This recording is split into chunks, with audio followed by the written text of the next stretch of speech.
Most putts are missed before you even hit the ball. You've lined it up, taken your practice strokes, everything feels right, and then somehow you leave it short, or you push it wide, or worst of all, you hit it exactly how you wanted and it still doesn't drop. Sound familiar?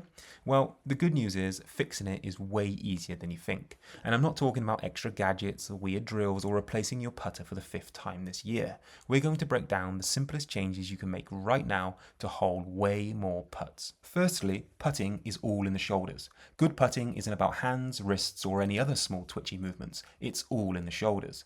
Think of your shoulders, arms, and putter forming a triangle, and that triangle moves as one smooth unit. No flipping the wrists, no last second adjustments, just a simple rocking motion. Your hands, dead. Your wrists, even more dead. The putter should feel like an extension of your arms, with your left forearm and the shaft forming a straight, solid line. So remember, rock the triangle. Don't flick the hands. The only time your hands should move is for that high five or a well-earned fist pump after the ball drops. Tip number 2, keep your head still. Seriously, stop peeking. A great putting stroke starts with a still head. No lifting, no tilting, no chasing the ball with your eyes like it owes you money. If your head moves even slightly, it throws you off your stroke and sends the ball somewhere you definitely didn't intend. The best way to check? Imagine a tear falling straight down from your eyes. If the tear would land right on the ball, your head is in the perfect position. A little dramatic? Maybe, but also effective. And trust me, when I'm playing golf, I have plenty of tears to go around. Now, I get it. The temptation to peek at your putt is real. You want to know if the ball is rolling towards the hole, but lifting your head early is a one-way ticket to inconsistency. Instead, trust your stroke and listen for the best sound in golf, that soft clink of the ball dropping in the cup. It might feel weird at first, but once you start sinking more putts, you won't miss watching them roll in. And anyway, just get your friends to film you nailing putt after putt. You can watch your highlights reel after in the safety of the clubhouse bar. Tip number 3, control your stroke length. Keep it smooth and balanced. One of the biggest keys to great putting is tempo, and that starts with making sure your backstroke and forward stroke are the exact same length. If your backswing is too long and your follow through is short, you'll de-accelerate and leave putts short. If your forward stroke is too big, you'll lose control and blast it right past the hole. Think of it like a pendulum, a smooth, even motion that keeps everything in rhythm. And no matter what, always accelerate through impact. If you slow down at the ball, you're practically inviting a wobbly stroke and a missed putt. A simple way to control your tempo is to count in your head as you putt. 1 on the backstroke and 2 on the forward stroke. This keeps your rhythm smooth and prevents any jerky or rushed motions. If you tend to deaccelerate, try emphasizing the 2 slightly to remind yourself to accelerate through impact. It might feel weird at first, but once your stroke starts feeling effortless, you'll wonder why you were making these mistakes in the first place. Tip number 4. Putt like you expect to make it. Now, we're slightly venturing into the mental side of the game. Putting isn't just about mechanics, it's about belief. Walk up to a putt thinking, I'm probably going to miss this, and guess what? You probably will. But step up with confidence, trusting your read and your stroke, and suddenly you're giving yourself a much better chance. Great putters don't just hope the ball will drop, they expect it to. They don't stand over the ball full of doubt, second guessing their line or their stroke. They pick a target, they commit, and they trust their ability to execute. Here is a simple mindset shift that makes a huge difference. Focus on making the putt, not avoiding a miss. Instead of thinking, don't leave it short or don't push it right, tell yourself, roll the ball right into the center of the cup. Your brain works much better with positive instructions, so give it something to work with. And if you do miss, it's no big deal. Dwelling on missed putts only makes the next one harder. Keep a short memory, move on, and step up to the next one like it's going in. Because when you putt like you believe in yourself, you'll start giving the hole a reason to believe in you too. Tip number 5. Read the line the right way. Start from the ball, not the hole. Now, as I mentioned, good putting starts before you even take the stroke. It's all about how you see the line. The problem, most golfers read greens backward. They look at the break starting from the hole and try to work their way back to the ball.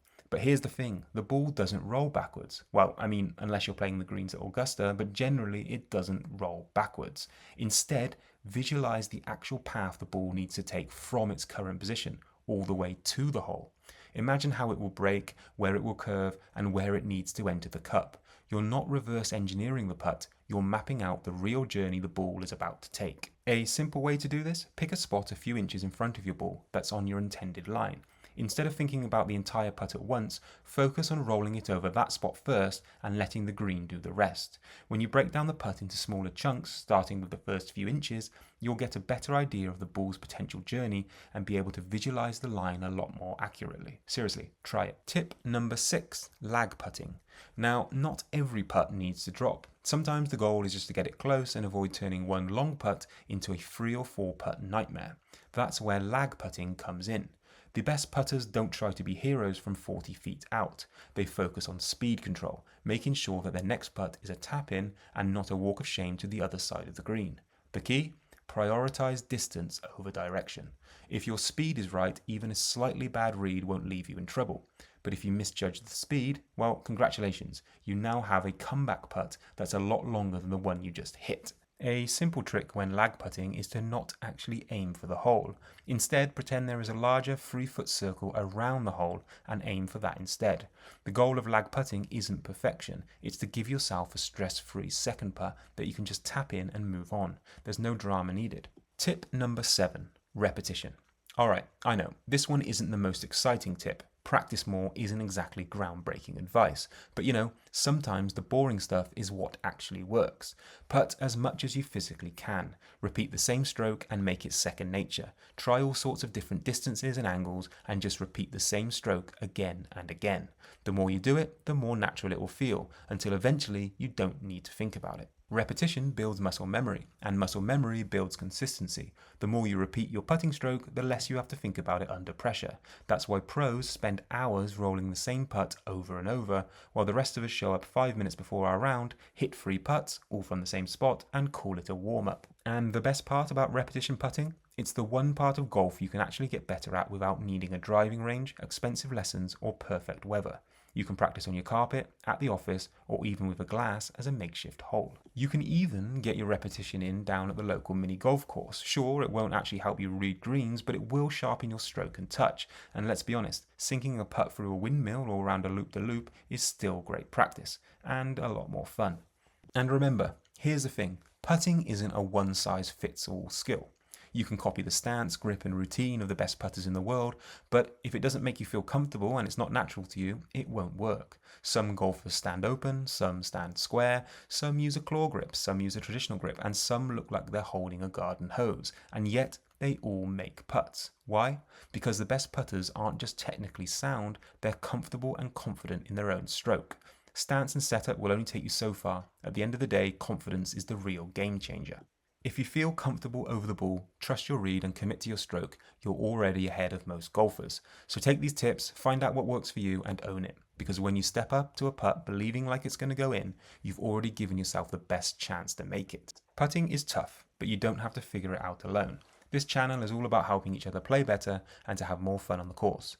So if you found this helpful and you want me to make more content like this in the future, please hit like, subscribe and drop a comment. Thank you.